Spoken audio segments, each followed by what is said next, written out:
vote it down. We can't afford it. I don't want to get up. I don't want anyone to know my name. We can't Excuse afford me. it. Buy us some time and vote it down. Do the right thing. We're in trouble. We're struggling American citizens. Just please do the right thing and vote it down for a little longer. Or for another year. Sorry. I don't want anyone to know me or anything, but I can't afford this anymore. Okay. Oh, we understand. Do the right thing. We understand. We understand. As I said before, we're all residents up here too. Right. Wrong. Ordinance There's a public comment period. 2012 is tabled. No, there's a regular public comment period. And if anyone from the public has any further comments, they can feel free to come forward during the regular public comment period. But the public hearing on this ordinance has now been closed. Well, no, your consideration has been tabled to the next meeting, but the public hearing technically has been closed. Members of the public always have the right to come to the microphone during the 2 open public comment periods. So if anyone has any further comments, they can feel free to come forward during one of those 2 periods and comes forward later on in this meeting. I reached the point of meeting where we have council committee reports. Janine, is this Highway 71 thing, is that correct? Mm-hmm. That's February 20? Oh, they already did that. Well, that's what they said they had hoped to start, Your Honor, but as it turns out, I have, now next week, they're starting with camera installation. Oh, all right. And that the actual paving isn't going to take place in April. It's camera installation. All right, so just read it as it is. Okay. All right. I only have one announcement. We got an update to the paving of Highway 71. Department of Transportation announced they hope to start by February 20th installing camera installation, followed by curb reconstruction and milling paving about approximately April 15th. So Highway 71, we'll start to see work out there being repaved. Did they start tonight? Thank you. Okay. So they're out there working tonight. Councilwoman Singh.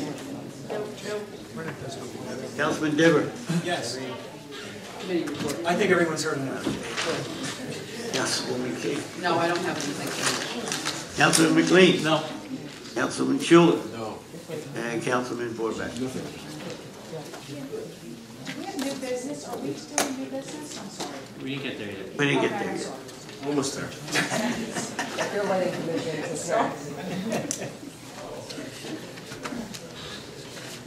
Now we're at the point, first voice of the public on any business. Anyone would like to speak on any business, approach the mic. I just listened to all that. I was hoping police chief was here, but I guess they're not. You can pick it up. You can take the mic right out. Pull it out. Slides out. Take it out, Katie. Work, Katie. Pull it out.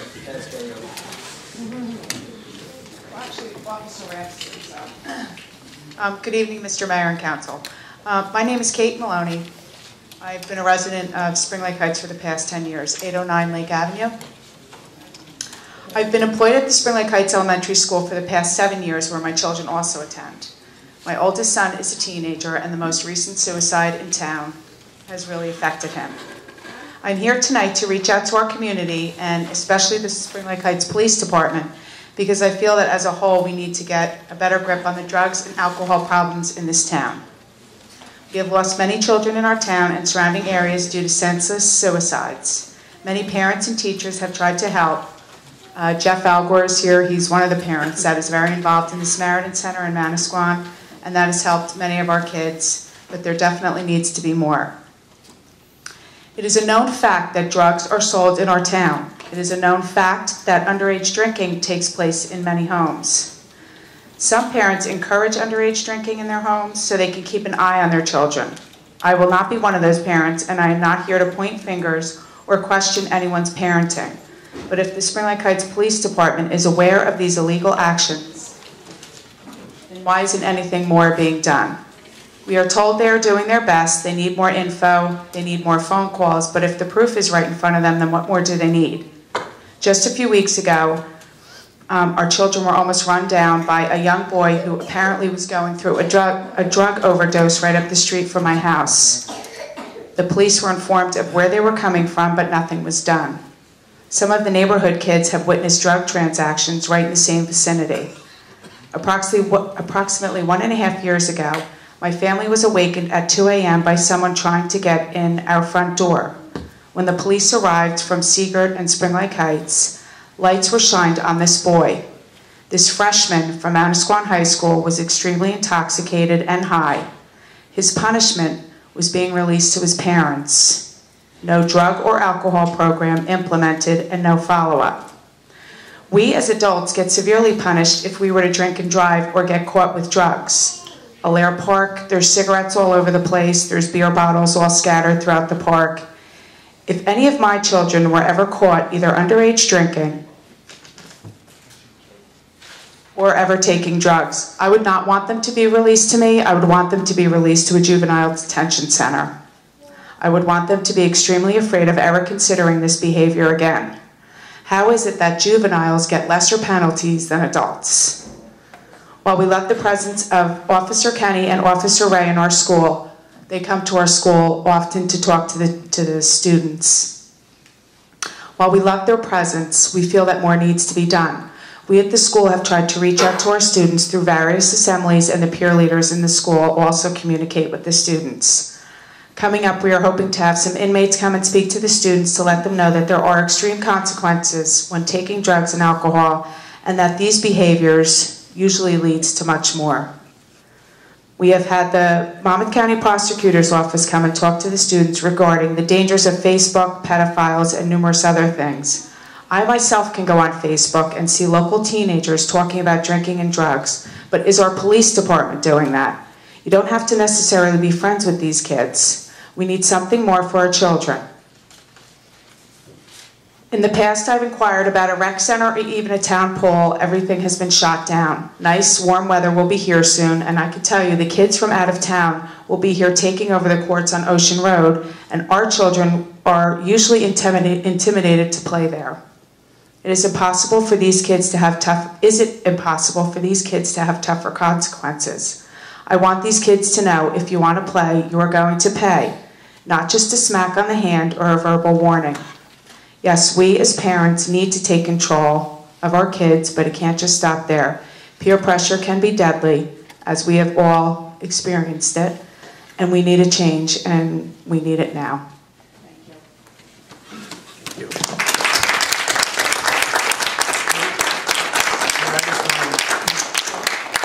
I want to thank you for sharing that, and I was going to wait till later in the meeting, but you know, I came with a couple of phone numbers. There's the second floor. It's secondfloor.org. They used to come to our school. I've been involved with them a little bit on the speaking thing. Their number, if the newspaper here, is 888-222-2228. And it's a number that any young person can just simply call and talk to somebody and get stuff off their chest. Because, I mean, obviously, this horrific scene a week or so ago, it's very disturbing, and frankly, we're in a suicide cluster. There's the National Suicide Prevention hotline. That's 800-273-TALK. That's 8255. And then, Jeff, do you have the number for the Samaritan hotline? 732. 732. 223. 223. HOPE. H-O-P-E. H-O-P-E. You told me that, but I had forgotten. So I just encourage, you know, parents, if you get the Co-Star or whatever newspapers, the Patch or whatever, and you see these phone numbers, just make sure your kids have them, because, you know, I guess we all like to think that it can't happen to me or whatever, but who the heck knows, you know? These are people who they're not mature, and they make these decisions that, you know, the girl drops the guy or whatever, who knows what's going on. You know, but they don't have the perspective that we have, that, you know, this is a temporary problem, and they find a permanent solution. It's horrible. So thank you very much for bringing that up. Good evening. Liz Nesnay, 730 Wall Road. To piggyback on what Kate said, yeah, February 15th at 10:03, my pager went off. And when I joined the first aid, I promised to show up do my job to the best of my ability to get whoever's hurt to the hospital as quickly as possible alive. When they said Wall Road, I kind of floated down my stairs. It didn't really click in. Even while I was crossing over the tracks, I still didn't see any commotion. Got to the first aid building.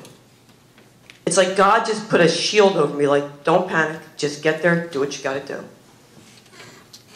We got there, we were met, don't get out, there's nothing you can do.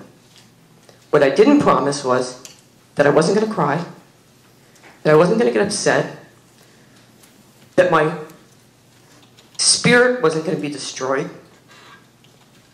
Although I didn't have to see Connor, thank God, because I love that kid more than life. I had to look at our police chief. I had to look at Casey and all the other officers there with flashlights pick Connor up off the tracks. That to me, before I knew it was Connor, before I knew it was anybody, was debilitating. What I also witnessed was kids coming down to the scene, hammered. I'm not talking a little buzz, I'm talking flat out shit-faced. Excuse my language, okay? So now I become Mrs. Nesnay. I'm no longer just an EMT, I'm Mrs. Nesnay because I'm the only face these kids recognize. Crying, Mrs. Nesnay, we think it's Connor. So now my heart is, I'm gonna collapse, but I think, you know what, Liz, you gotta stay here, you gotta lead them in the right direction, call your parents. So now we're taking kids to the hospital that are drunk. They're so upset and emotional that, I'm sorry, Char, this is what it does to our kids. I'm not going to go into any more great detail other than what I saw. I don't care if I live to be 109 years old, burned a hole through my retinas. And I will never, ever forget the feeling I had watching the volunteers and the police force and the medical examiner come to a scene. And I hope I never have to go on that call again. Suicide is the end result. It's what leads up to that suicide. We can all sit here and pontificate and pick our brains and why did he do it? Why did Connor jump? Why did Timmy Shang jump? Why did Andrew jump? Only they know why they jumped. It takes a lot of nerve to kill yourself. And behind that nerve is drugs and alcohol. I didn't go to my mother and father for help. The intimidation. What happens in this house stays in this house, damn it. Don't you dare say a word. Don't you tell anybody what goes on here. Okay? It's not a coincidence that kids are throwing themselves in front of trains because they're afraid to talk to somebody. The inmates, all that scared straight stuff, I remember that when I was a kid. Oh my God. Yeah. You got Bubba, he's 500 pounds telling you don't do heroin because you're going to die. You're scared to death. It all fades. I was at the community center. Thank you so much. And to Mouse One High School for opening the community center so fast so the kids could go there and talk. And a handful of them did. And the other handfuls, I don't know where they were. Kids aren't going to go and talk to adults because they're afraid probably that they're going to get yelled at, that they're going to get punished. Intimidating them, yes, I think, you know, I have a prescription from Dr. Cahill that sits on my refrigerator. I tell my girls, if I suspect anything, I'm taking you to LabCorp, and they're going to take 19 pints of blood from you, period. So you either come to mommy and you tell her the truth, because I know, I've been through it. It's a daily thing. And by the grace of God and my willingness, I'll have 4 years in April. So I'm talking from experience and the hell that it is. I can't imagine a 15-year-old doing heroin, popping pills, and I'm beginning to think maybe there's something in the water, that's why we're getting charged so much, because it just seems like it's in Spring Lake Heights. And it just seems like it all fades away until the next time. Well, I've known all the other kids that have gone. Connor was special. He was part of my family. I told Chief, he's the only kid I wanted to punch in the face and smother with kisses at the same time. because he was like a little rascal kid. He had a good heart. He was a great surfer. But he suffered from addiction. And Connor was getting help. That's what a lot of people don't know. Connor was on the road to recovery. That evening, he was at the IOP up in, for those of you that don't know, it's called intensive outpatient. That's where you don't actually go physically into a rehab, but you're monitored through urine tests, whatever they need. You have to go to certain programs and get papers signed that you attended these programs. I give him all the credit in the world. I wish he had gone there because I would have loved to have given him a big hug and a kiss and said, Connor, way to go. Show him. Show him. Dave, his dad, I've known that guy forever too. I mean, he's super at my mom's apartment complex. He's like Schneider from the old days of, you know, I forget what the name of the show was. One day at a time. Yeah, there you go. What a coincidence. If they don't know they can come and sit on Mrs. Nesnay's porch because they're afraid to say something to their parents, I can't help them. And what they tell me stays with me unless I think that they're going to do something that's going to harm them or someone else. It's a simple solution to a horrific problem. Everyone overthinks it. The suicide clusters, I believe in all that, I do. And I believe in the copycatting. But I believe that you jump in front of a train, not because your girlfriend broke up with you, not because your dog crapped on your floor, not because of any of that. You jump in front of the train because you are scared to freaking death of a consequence that you're going to face if someone finds you out. If something happens, or if you owe money, whatever the case may be, the suicide is the end result. It's like baking a pie. You make the batter, you get everything going, put it in the oven, a cake comes out. It's the everything leading up to. That's what we have to stop. Now, I know Jeff. We tried to get this whole thing rolling a couple of years ago, and everyone's on board, and especially Jeff. And then, like I said, time heals all wounds. The tears dry up, and everyone walks away and thinks, escape that one. The commercial, it's 10 o'clock, do you know where your kids are? It's 10 o'clock, do you know where your parents are? Okay? I know that my girls are not doing drugs because I am on them and I talk openly and honestly with them about it. Jails, institutions, death. That's what happens. If you so choose that route and you become addicted, that's what's going to happen to you. I was one of those people, I never had the DWI. I never really lost anything. Yet. I was a yet. Yet. Thank God I stopped before the yet. Because I was going to be one of the ones getting pulled over and paying surcharges and everything. Now, what do you do? What do you do? You stand on the corners? Do the cops have to stand on the corners everywhere? No. The community center is like a vault for some reason. I don't know why. I know that they shine the floors up and it's a great place for the older people to exercise. But you have kids that try out for basketball teams. You have kids that try out for football. There's always that handful of kids that don't make the team. So what do? Their friends are all playing, they're hacking around. They're going to find something else to do. Boxing. What young kid wouldn't want to start boxing? I don't know. Might be an idea to toss out there. A rec center. It sounds so corny, like, oh, what are we going to do, play hopscotch, mom, or play cards or Monopoly? No. Get the kids in here for a public meeting and ask them what they would like to do. Instead of always yelling at them, ask them if they have any great ideas of what they want to do in town. If they want to have a concert somewhere, or if they want to have an open film night, why not let them? Why not put our trust in them for once? Trust them to do the right thing, because once you give someone trust and confidence, they start walking a little taller, they start talking a little clearer, and they start appreciating life, and they start to move forward, their grades get better, everything starts to look up. But if we're constantly going to be bashing them and pointing the finger at everybody but the kid that's choosing to use, it's a vicious circle. Yes, the parents have got to know what their kids are doing. My God, everyone's got a cell phone, everyone's texting. These kids are on Facebook. I'm the biggest Facebook snoop in the world. They're mortified when I say something to one of their friends. They're like, stop saying that. I'll be like, TTFN, ta-ta for now, or whatever. And they're, But I look at the pictures and I'm thinking, am I the only parent that sees this? Really? Am I? No. Am I the only parent that's going to talk about it? Hell yeah. Because there's a fire under my family that is not going to go out this time. I'm doing this for Connor. I gave a friend of mine's son a pair of Connor sneakers. And at first I think he was kind of like, well, cool, I have Connor sneakers. And I went over and I spoke to him one evening and I said, you know, there's a reason why I gave you Connor shoes.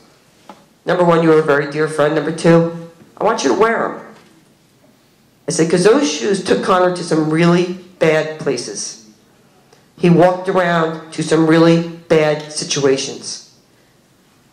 Okay? Walk in Connor's shoes, but walk away from that. Walk towards the positive. All it's going to take is a couple of kids to do the right thing. That's all it boils down to. Do the next right thing.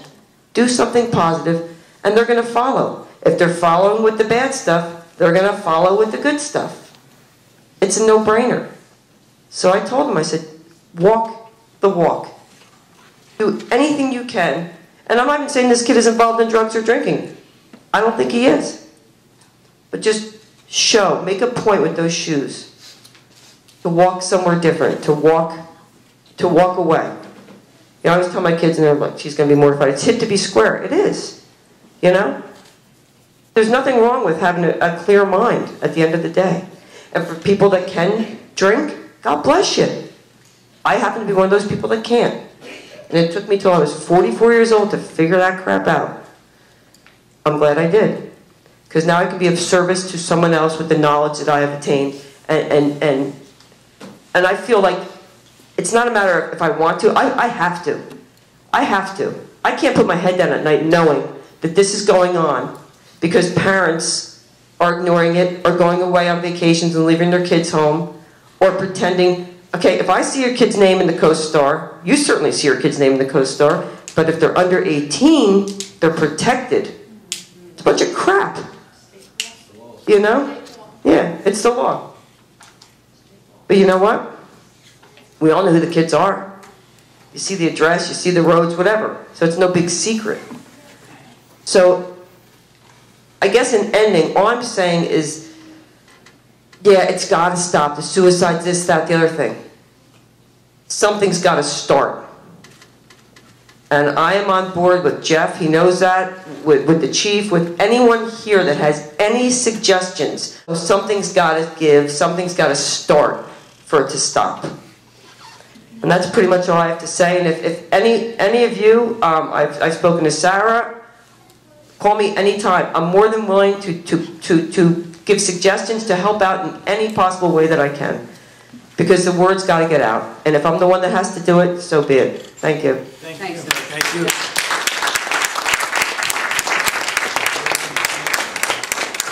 I applaud Mrs. Nesbitt's comments. I just want to, and the council is aware of it, the Shore Community Alliance has been involved in this for more than I left, at least, 8 years ago? And we've been doing it for like 15, 20 years?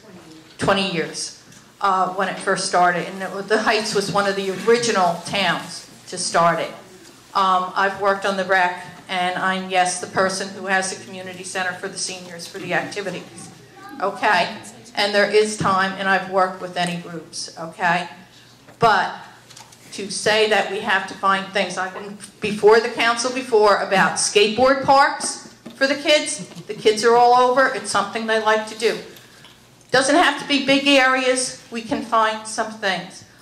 Jim and Rich, I'm presenting this to you tonight. We've talked about this at rec some other times. This is a trip to a play. I thought it might be appropriate. It's Magic Johnson and Larry Bird, their story, and trips, and maybe it's timely. We do have a lot of sports enthusiasts in the town. The kids, 15 or 18, 19, 20 years old, something like that, they may enjoy doing on a Saturday, something like that. I agree 100%. We are a cluster. And it's a sad thing if we have to start putting out the sign instead of the borough of Spring Lake Heights, suicide land of the Monmouth County. We don't want to see it.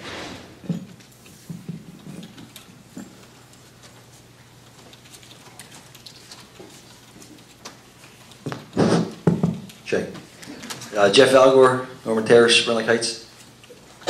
move back here so I don't offend anybody or anybody gets my back. It's not a good side of me. First and foremost, I appreciate the opportunity to speak to you tonight. Most of you know me. You know I've been involved with Spring Lake Heights Pact. It's still alive and well. Unfortunately, our community's not. Anybody hear me?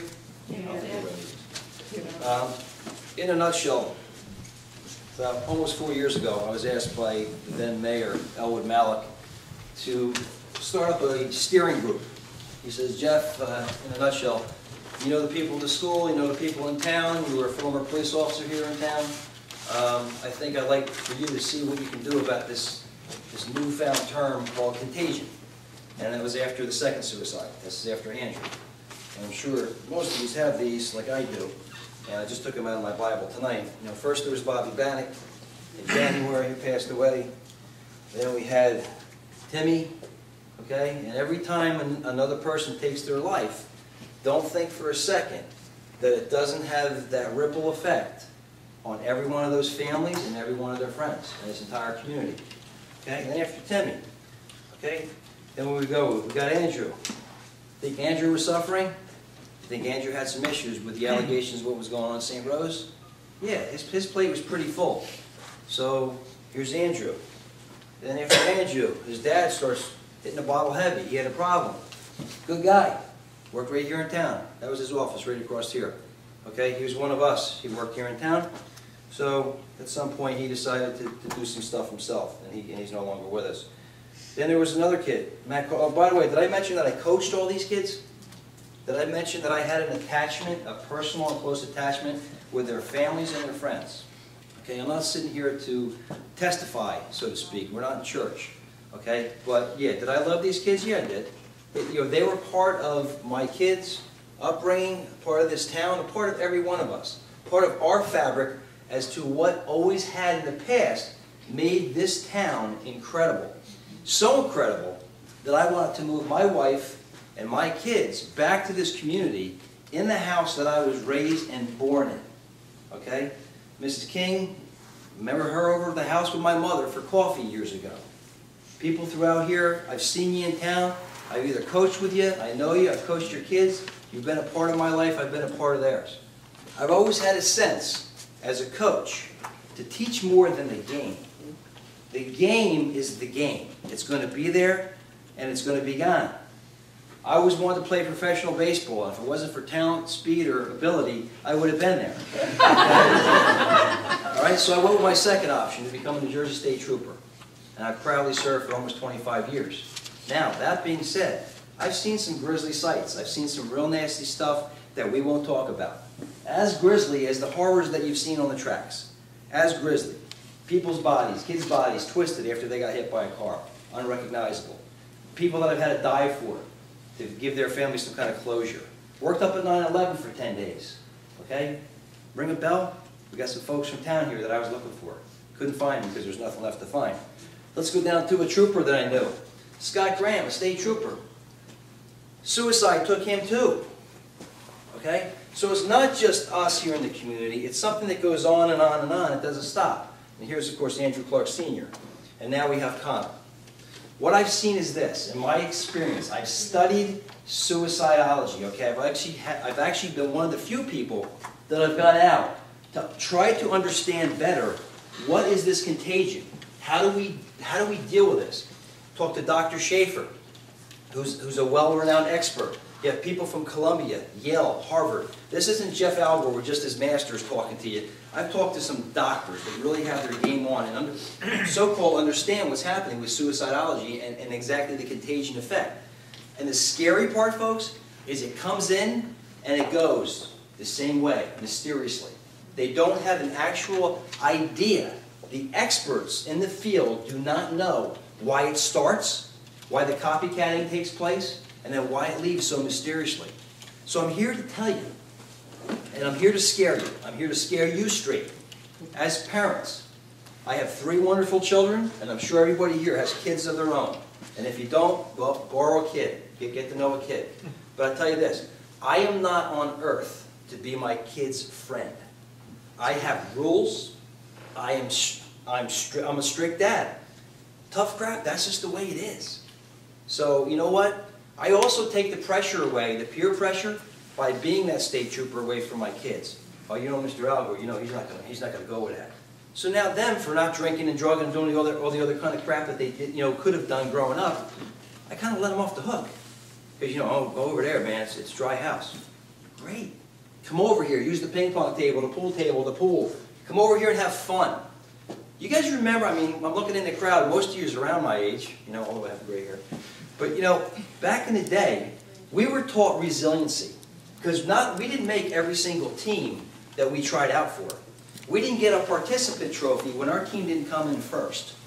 And when Big Brother or Mom or Dad or somebody had a tough day, and you got the whip. Anybody here ever been spanked hard like that? I know I have. Okay, hello. Okay, what did you learn from that? You learned what not to do when you became a parent. Okay, because just because you can beat somebody up doesn't make you right. It's more important to be right. But you also learn some skills in life that you carry forth with you the rest of your life. You learned about picking yourself up and dusting yourself off after you lose a game. Who here played sports in the past? Of the people that played sports in the past, did you win more when you won a game or when you lost? For me, when I lost, I said, you know what, if I did this better, if I worked harder or something like that, you learn more. What do we do now in this society? We're so busy, we're so tied up with everything in our life, and how do you guys communicate? What do you do? Are you one of the ones that get on here and pop, pop, pop, pop, pop, you start texting? We have an entire generation right now that does nothing but text. We got 2 in college, my wife and I. And I'm sorry her, I know you guys feel sorry for her. But the bottom line is this, we got kids in college, and if we call them on the phone and say, hey, how you guys doing? What's going on? You guys have a good day? We don't get a response. And to me, that's the problem. You text them, and you get them. Right? Now, look at the world of Facebook. You talk about bullying. And these things I'm mentioning, folks, are all triggers. They're all different things that we didn't have growing up. We had the FaceTime. We had the time after school where we looked at each other, and if we asked somebody a question, and Patty and I are buddies, I'd say, hey, Patty, how you doing? Is everything okay? You could tell by the body language. You could tell by the different things that you had going on that you could make it okay for them that day. You could help them get through a tough day. What do we have now? Kids text each other, I heard you got yelled at in school, you had detention. Oh, your dad's going to kill you. You okay? K. Yeah. You get one letter. You get one letter. Where are we as parents? K? Is that okay with you that you hear a letter to identify how your kid's well-being is? Okay, these are the things I've been learning. I've been also involved with Spring Lake Heights PAC with regards to the property over there at Wall Road. Does anybody know Mrs. Norma Davenport? No, because it's old news. This was a project that we took on with Habitat for Humanity. Okay? Anybody ever drop by and say hello to her? I can tell you what, for the last 3 years, almost 4 years since I've met her, I've been cutting her grass every week. I go over there and make sure she's okay, because she used to be a pain in the butt to the people here in the town council because of the fact that her grass was this high. So what happened? Manasquan High School got together, and Spring Lake Heights PAC got together. And what did we do? We went over there, we tore through her grass that was this high, took down her trees. This stuff doesn't make headlines, but you know what? It's called doing the right thing. When did we stop as a community doing that? When did we stop? I just heard Liz a second ago saying that she was out in the hallway and noticed, that there was something that was kind of missing. Right? She was going to go out there and do what? I'm going to make sure I fill that thing up there with some AA literature, so you know what? If there is somebody in need, that we get them help. Here's the problem, folks. There are so many good programs, so many good things going on. The Samaritan Center has actually counselors now. You name the problem, they got somebody that can help fix it. And I'm not pitching just that. Find something that works for you. If it's an area counselor that you need assistance, go get the help. But don't be scared to get the help. Because we're like, oh God, I hope nobody knows. Oh, who cares? Would you rather have your kid dead? Do something about it. Don't sit idly by. We're supposed to be the adults. We're supposed to take charge of this community and make sure we do the right thing when nobody's looking. I'm so angry when I hear the same sentiments about, this time we're going to... How many kids' lives is it going to take until you start looking after my kid and I start looking after yours? How many more are going to die in this community until everybody wakes up, stops worrying about their Friday, Saturday night high, drinking, drugging themselves because their party time is more important than taking care of their kids? What's it going to take, folks? You know, I said to my wife, you know, we talked about it back and forth. I tell you about that second, you know, that second home someday. I'm like, this is home. This has always felt like home to me. You know, I came back to this community because of the incredible experience I had as a kid growing up here. And for the people. I'm looking around, I'm like, you know what? I think I'm like the anomaly. You know, I've been working, and I'm not looking for my credit. I love this town is why I do what I do. I do it behind the scenes, and you folks don't even know what I do for you. Not just as a state trooper, but what I do behind the scenes.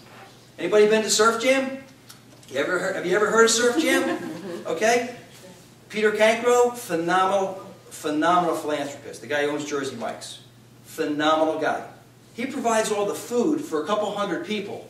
Okay? We're going to have our 3rd annual Surf Jam. Spring Lake Heights packed is part of that with the Samaritan Center of the Jersey Shore and Manasquan High School. Were you aware that Manasquan actually has a teen center there? Is anybody aware of that? And on Saturday nights, you have Christian surfers, a safe group of guys that actually, talk about the spiritual part of things, trying to get kids attached to the Lord through surfing. There's other stuff out there. So to sit back and listen, I'm not trying to take anybody's thunder away from having something here, but then who's going to manage that? Because now you're going to have a flop house that these gentlemen in the back are going to have to make sure they put extra patrols on a Friday and Saturday night and babysit it. You have to create a safe environment. And if it's not going to be a place at a community center, then make sure it's somebody's house that's safe. Do your kids tell you where they're going on a Friday and Saturday night? Do they say, yeah, I'm out of here? They go walking out the door? Or do they ask, like my kids, when they come home from college? My wife will tell you, the other night my daughter came home and she wanted to go to somebody's house. And I said, excuse me?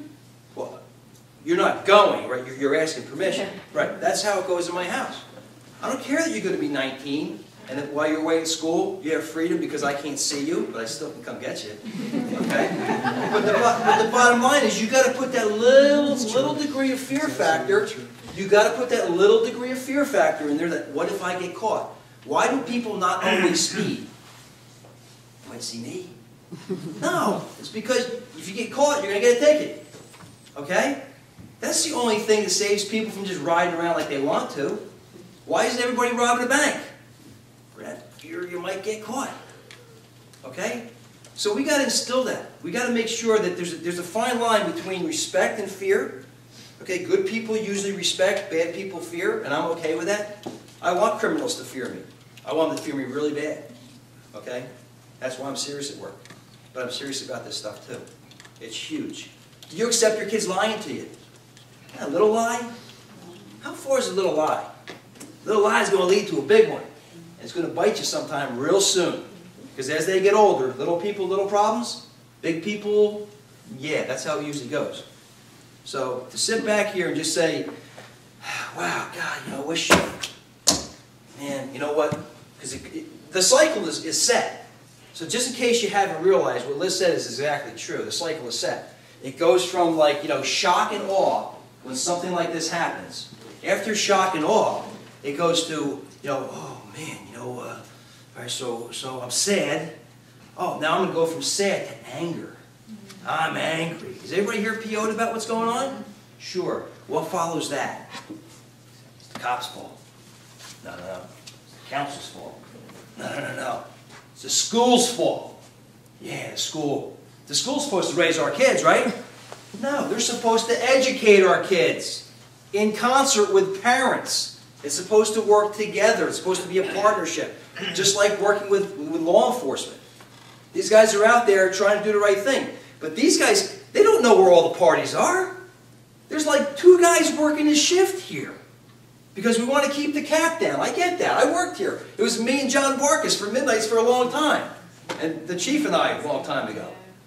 Okay? I get that. But the bottom line is this, folks. If you're going to complain about what's going on in the community, and you're not going to take an effort yourself to do anything as an adult, And as hopefully a changed person after tonight, okay, it's going to continue. This is not going away until you start looking after my kids and I look after yours, and it has to go that way, and it can't stop. Because the second we stop doing that, looking out for each other's kids, I really personally don't care. If I see your kid doing something screwed up, and I call you up, and you want to bitch me out, have at it. But you're going to know that I identified it, and I'm telling you as a parent, you need to take care of this. If you tell me to go do whatever, that's on you. I made the attempt to try to help you. You don't want to take my advice? Hey, go ahead, do what you're going to do. And I'll just do the moonwalk backwards and get out of your way. But think about it. If we all take this serious this time, okay, it still may happen. But you can't quit. You can't put your head in the sand, and you can't think that it's okay for this kind of stuff to continue going on. That's not why I want to live here. Does anybody want to live here with this stuff continue to go on? Does it hurt? How about poor Rick Coppola, who's the principal at Nesnay? The guy just gets there. It's his first year. And all of a sudden, all this stuff starts happening. But what does he do? He doesn't hide his head in the sand. And I'm not saying this because, you know, Rick's my buddy. I tell you what, I respect the guy for what he's done or what he's attempted to do. But the public still wants to have his head on a swivel. It's your fault, Rick. That, how in the world is it anybody else's fault? The person who does this kind of a selfish, horrible act, they own it. They own that. Okay? So please understand that. It's not something the cops should have done better. It's not something that the council should have done better. It's not something the schools should have done better. That person who does it owns it themselves. That's what I have learned. Okay? But there is hope and there is promise. If you identify or know a kid that you think might be on the radar of possibly hurting themselves, do something about it. Contact the school. I can't tell you how many calls. Mrs. Vidola here works at the high school. She's the secretary to the principal. I've made countless calls to her saying, hey, listen, just put this one on your radar screen. And I'm not even getting a referral from the local police. I'm just making the call going, hey, something's up here.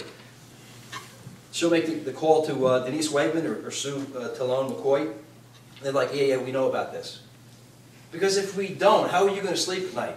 Knowing that you let a kid that you know is on drugs, you think is on drugs or drinking, or you think is got depression issues that may lead to something later, and then he gets triggered or she gets triggered with something and something happens. You want to put your head in the pillow after that one? I don't.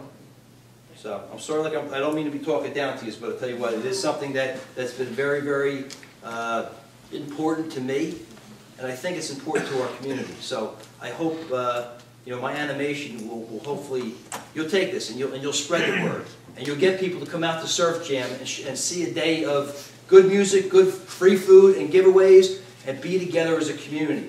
Manasquan High School last year said they wanted to have it back there again. We're talking to them about a date in May or June. But there's more positive things we need to do. Okay?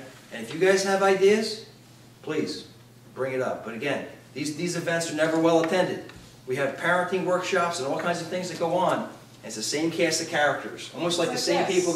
It's like a handful of us. Right. The handful of people. We have to do a sting. We have to tell everybody in one sting. Well, listen. You tell as many people as you can to get the word out. And you know what? My phone rings all the time anyway. I don't care about another couple million phone calls. But thank you for your time, folks. Thank you.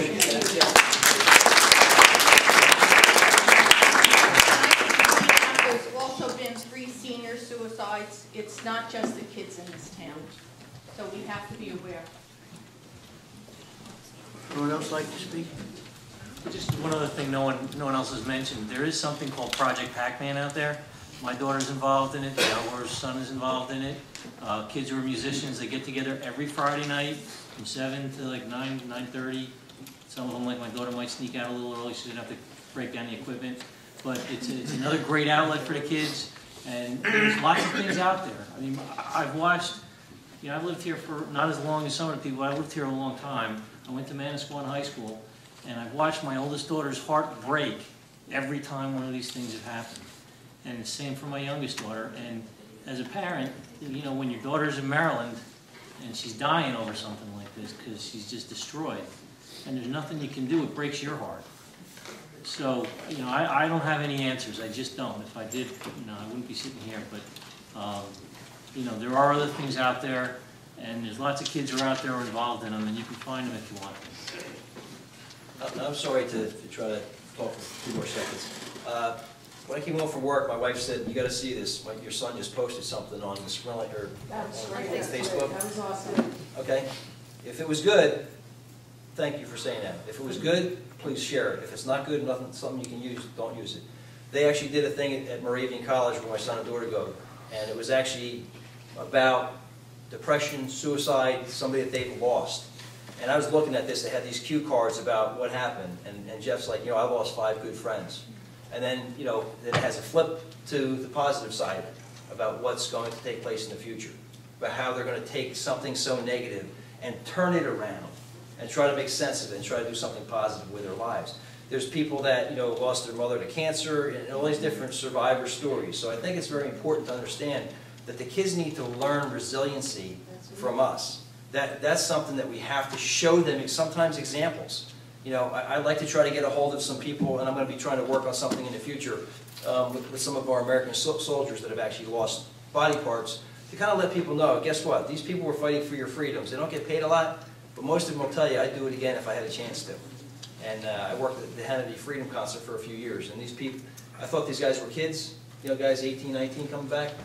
These are grown men that get it more than most of us do. They're amazing. I'm Kathleen Algor, Jeff's wife on Northern Terrace. Can't hear you. Sorry. Thank you. I'm a big one for following the kids on Facebook, and I find it very important, and I advise parents, like Liz was saying, that, be snoopy. Get on there, see what the kids are doing, and if you see, if you go to a link or you go to another friend and you see that they might be troubled, speak up. Like right after Connor's death, I was on Facebook, and I was on, I don't remember where they were doing this, what do you call it, in the water, what they did, the paddle out.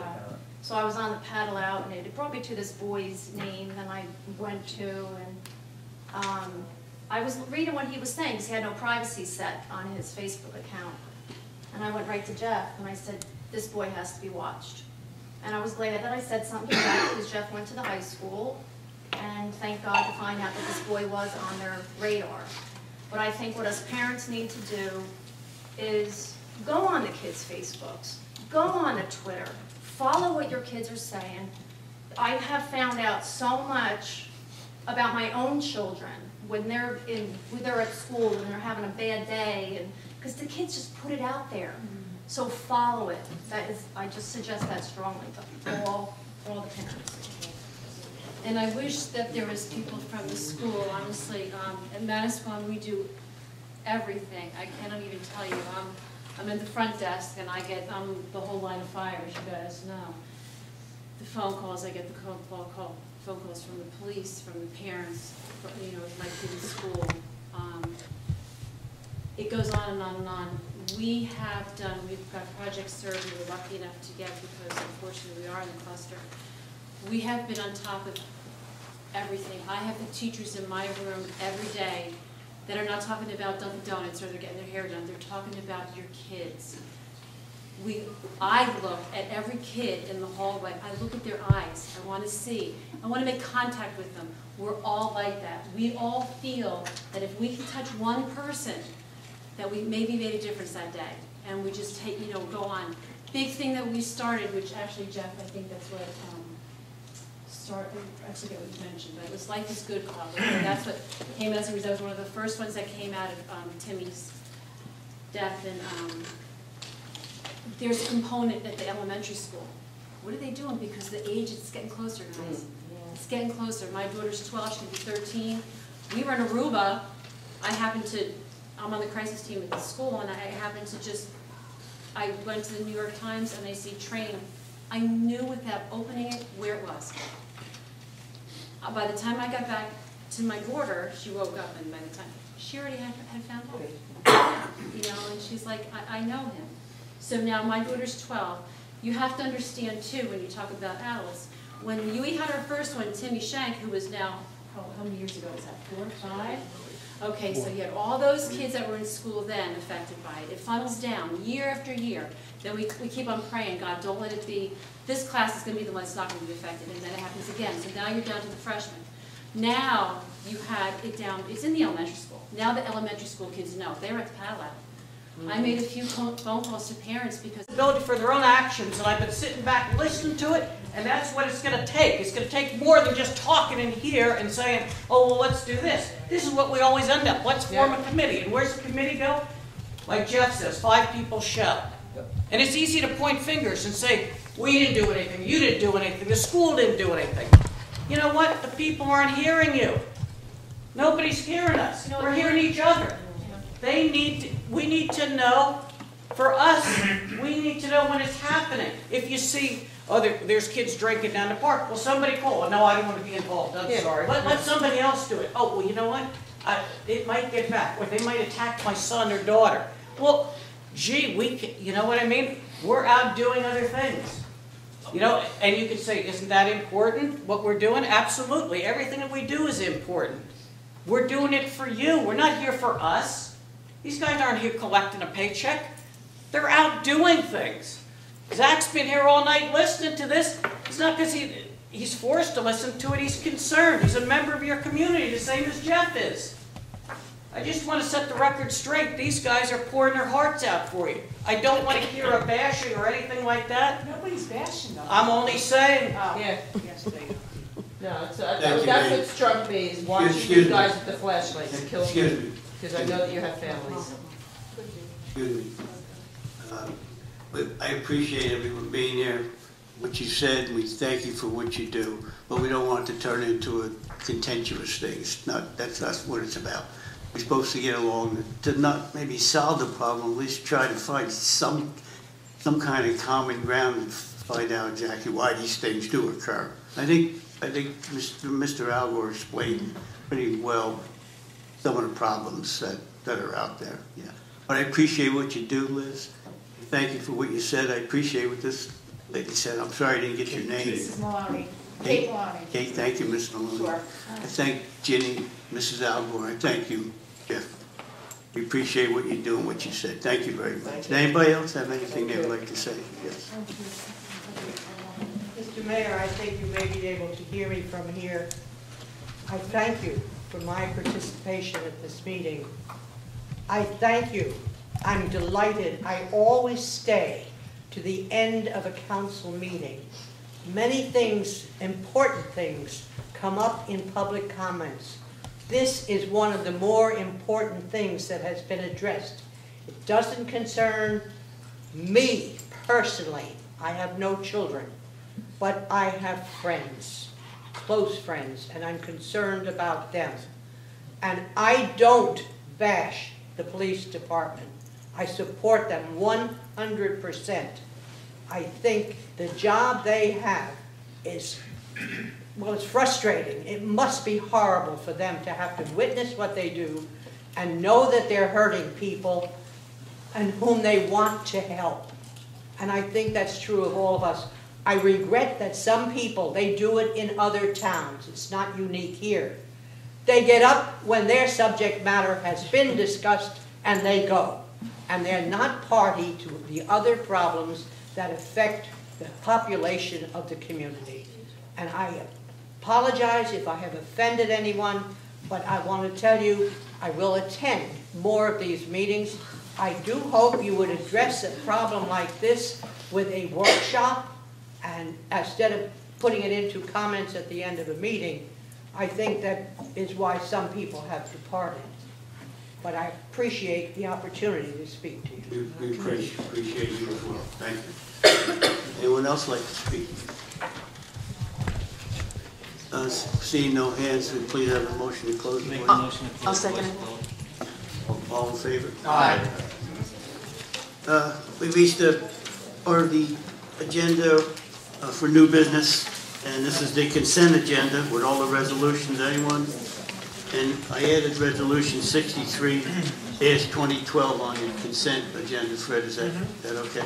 Yes, Mayor, that's fine. Okay. Anyone have any question with anything? Any motion to approve? I just want to bring up one thing, Mayor, if I could. Given the fact that, there is some time of the essence with the budget and whatnot, could we hold a special meeting next Monday night solely concerning the utility ordinance? A workshop.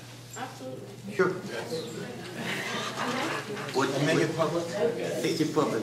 What is that? What's the date on that? The Monday, March 5th. Could we vote?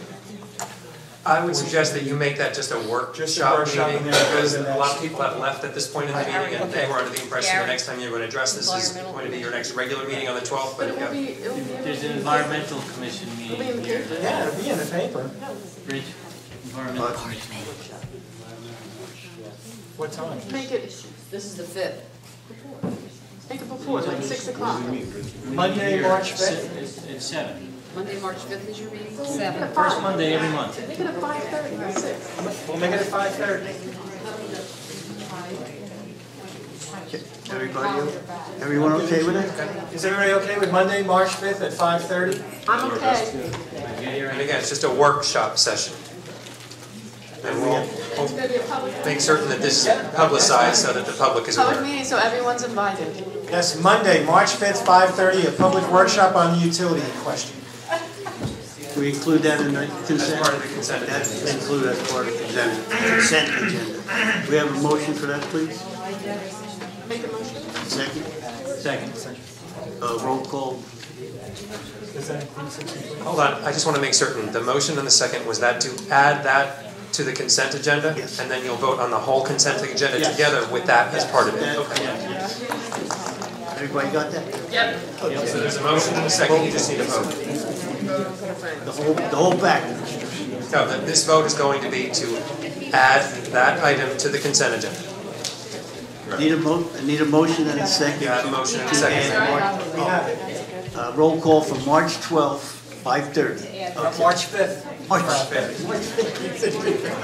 You've been here today. Can I say yes before you call my name, or do you have? Let's just try it. Yes.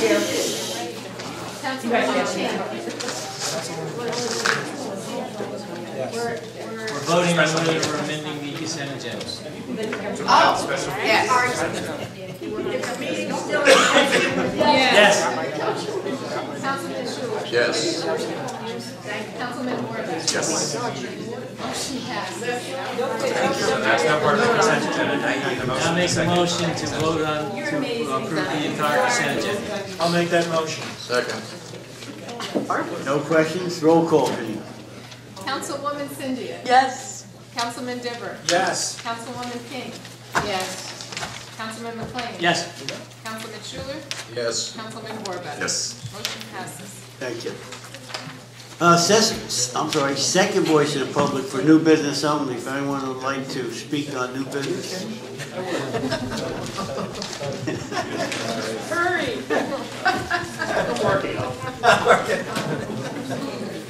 Don Islandberger, Pond Road, once again. Pond Road is once again falling into disrepair, potholes. And usually I call Artie and he says, your road has a problem. I say, no, Artie, your road has a problem. I got you. Please get it actually fixed this time. Usually it's a quick. Is that one particular section? Yeah, right when you pull into the road. From Old Mill? No, you can't, it's one way, Ocean. Right from Ocean. Hey, but it just keeps coming up.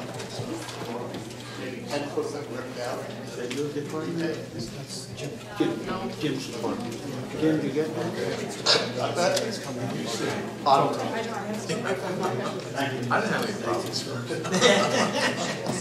it. Anyone else like to speak? Make a motion to close. Second. All in favor? Aye. Need a motion to move bills to Finance Committee? I'll make that motion. I'll second it. Any questions? Roll call. Councilwoman Cynthia. Yes. Councilman Dibber. Yes. Councilwoman King. Yes. Councilman McLean. Abstain. Councilman Schuler. Yes. Councilman Warbeck. Yes. Thank you. Motion to draw voucher warrants, please. I'll make that motion. I'll second it. Any questions? Roll call. Councilwoman Cynthia. Yes. Councilman Dibber. Yes. Councilwoman King. Yes. Councilman McLean. Councilman Schuler. Councilman Warbeck. Yes. Motion passes. Motion to adjourn at 11 p.m. Oh, yeah. I'll second that. All in favor?